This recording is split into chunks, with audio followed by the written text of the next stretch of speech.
कभी सोचा है कि भारत जैसे इतने बड़े देश में हर एक इंसान को गिना कैसे जाता है? आज हम 2011 की जनगणना के उस विशाल काम और उससे मिले कुछ चौंकाने वाले आंकड़ों को समझने की कोशिश करेंगे। सोचिए 1.21 अरब लोग। ये सिर्फ एक नंबर नहीं है, ये एक बहुत बड़ी संख्या है। कल्पना करना भी मुश्किल है। भारत की जनगणना सिर्फ गिनती नहीं है, ये दुनिया के सबसे बड़े लोकतंत्र की कहानी बताती है। चलिए देखते हैं कि ये सब होता कैसे है। तो आज हम बात करने वाले हैं 2011 की जनगणना की। ये सिर्फ लोगों को गिनना नहीं था, बल्कि ये उस वक्त के भारत की एक तस्वीर खींचने जैसा था कि हम कौन थे, कहाँ रह रहे थे और हमारी जिंदगी कैसी थी। लेकिन 2011 के आंकड़ों में जाने से पहले थोड़ा सा पीछे चलते हैं इतिहास में। समझते हैं कि आखिर भारत में जनगणना का ये इतना बड़ा काम शुरू कैसे हुआ। ये देखिए, 1872 में पहली बार जनगणना हुई, फिर 1881 में पहली बार सिस्टमैटिक तरीके से हुई, और फिर आया 1951, आज़ाद भारत की पहली जनगणना। तो ये पूरी प्रक्रिया धीरे धीरे विकसित हुई है, जिससे हमें हर 10 साल में अपने देश को बेहतर ढंग से समझने में मदद मिलती है। अच्छा, तो यहाँ एक सवाल आता है, स्वतंत्र भारत की पहली जनगणना कब हुई थी? ये हमारे देश के इतिहास का एक बहुत बड़ा पल था। क्या इसका जवाब पता है? जी हाँ, सही जवाब है 1951। और ये सिर्फ एक साल नहीं है, ये वो लम्हा है जब भारत ने आज़ादी के बाद पहली बार आंकड़ों के जरिए खुद को समझना शुरू किया। तो इतिहास तो समझ लिया, अब वापस आते हैं 2011 पर। उस साल की जनगणना का नारा था, हमारी जनगणना हमारा भविष्य। चलिए देखते हैं ये इतनी खास क्यों थी। कुछ जरूरी बातें जान लेते हैं।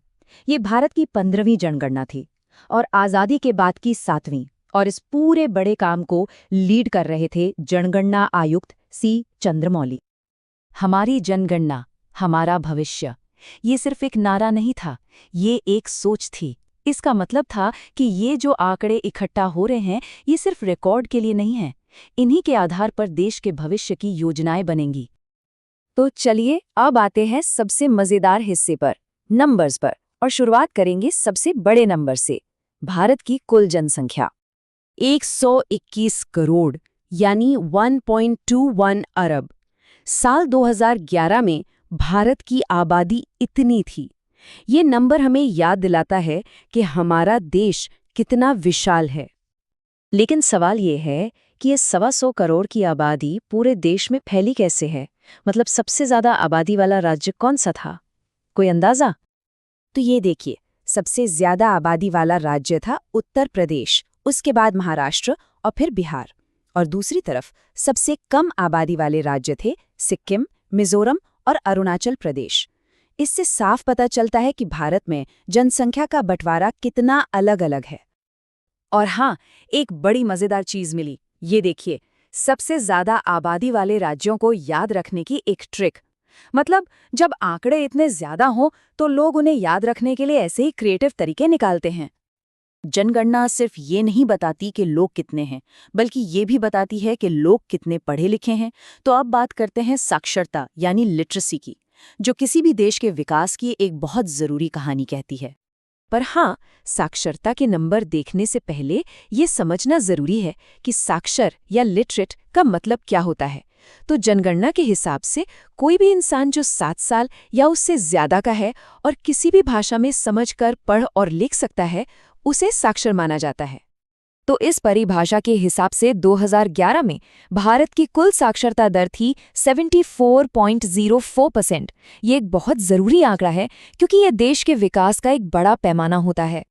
लेकिन कहानी में एक मोड़ तब आता है जब हम इस नंबर को पुरुषों और महिलाओं में बांटकर देखते हैं। यहाँ देखिए, 2011 में पुरुषों की साक्षरता दर 82% से ज़्यादा थी, जबकि महिलाओं की साक्षरता दर सिर्फ 65% के आसपास। एक बड़ा फर्क है। ये जो लगभग 17% का फर्क है ना, ये सीधी सीधी शैक्षिक असमानता को दिखाता है। और ये गंभीर बात है, क्योंकि जब महिलाएं शिक्षित होती हैं तो उसका फायदा पूरे समाज को मिलता है। तो सवाल उठता है कि ये सब आंकड़े, ये सब नंबर इतने ज़रूरी क्यों हैं?